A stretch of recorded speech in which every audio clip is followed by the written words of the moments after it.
spice money ID खोलिया प्रथम आपको स्पाइस मनी ऐप टी इंस्टॉल करने को पड़ो प्ले स्टोर रे स्पाइस मनी ऐप टी इंस्टॉल कलापर ये देखिए क्रिएट न्यू अकाउंट बोली अच्छी क्रिएट न्यू अकाउंट पे क्लिक करेंगे ये आपंकर मोबाइल नंबर टी एंट्री करेंगे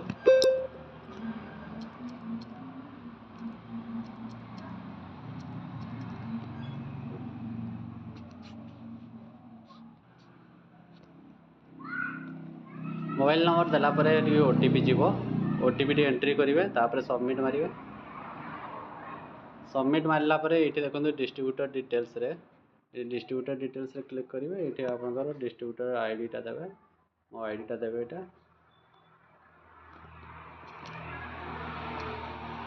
तापर कंटिन्यू करेंगे पान कार्ड डिटेल्स रे पान कार्ड देवे पान कार्ड देलापर आपंकर नाम ऑटो फेच होकर आसीज तापर वेरीफाई करदे तापर ये आधार देवे आधार डिटेल्स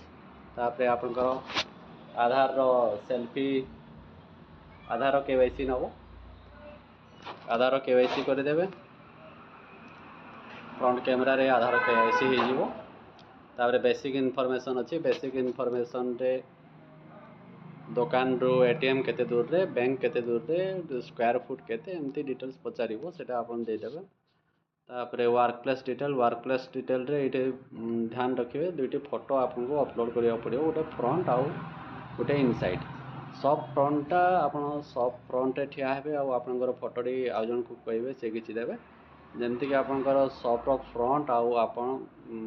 ठीक से आसीबो फोटोटा आ पछाड़े के नथिबा दरकार तापर इनसाइड रे भी सेही टाइप रो इनसाइड रे आपन थिबे आपन फिंगरप्रिंट डिवाइस थिबो कंप्यूटर लैपटॉप जहाँ थिबा थिबो सेठी आपन बसिबे तापर जेमति आपनक आउ आपन फिंगरप्रिंट डिवाइस एगुडी ठीक से विजिबल होतबो से हिसाब रे फोटोटे खिचिबे आपन कैमरा सामना को मुह करिवे डिस्ट्रीब्यूटर मैपिंग रे आपन करी कोन करिवे मोर आईडी टी देबे 197391 गणपति सावली रे आसी जीवो तापर बैंक डिटेल्स आपन देबे बैंक डिटेल्स रे आपनकर अकाउंट नंबर आईएफएससी कोड देबे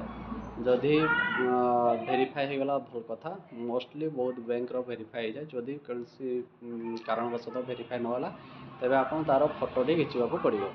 पासबुक रो फ्रंट पेज नहले अकाउंट स्टेटमेंट नहले आपनकर कैंसल चेक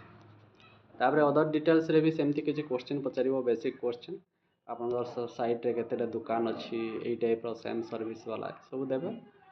तापर से सब डिटेल्स मारला पर सबमिट करेंगे तापर